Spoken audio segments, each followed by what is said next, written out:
Hai, salam sejahtera. Saya Habib Hafiz. Okey. Tahniah kepada anda, kepada yang telah menyertai bisnes SIM kad Tonwalk ini.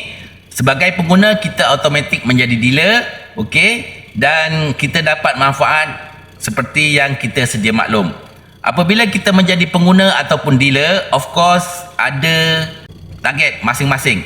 Jadi kita boleh target berapakah jumlah pendapatan yang kita mahukan. Yang pertama sekali, kita perlu ada stok SIM card di tangan, antara 5-10 pieces ataupun mengikut kemampuan masing-masing.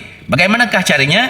Yang pertama, kita pastikan pengguna kita, rakan kita dan kita sendiri top up. Alright. Jadi duplikasi ini berlaku, contohnya kita target pendapatan berapa? Kalau 8,000 kita buat duplikasi 10. Kalau 26,000 duplikasi 15. Okey, 20 orang duplikasi 63,000. So setiap orang hanya perlu melakukan perkara yang sama. Kita bayangkan, okey, 20 tahun lagi di manakah kita berada?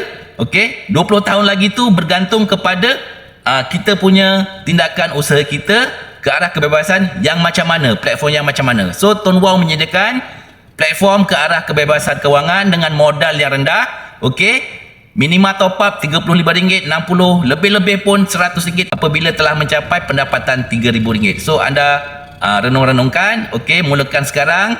20 tahun lagi di manakah kita? Dengan bisnes modal rendah, maintenance sebulan pun sangat rendah, setiap orang mampu. Cuma adakah anda serius ataupun tidak? Okey, good luck, berjumpa di puncak kejayaan.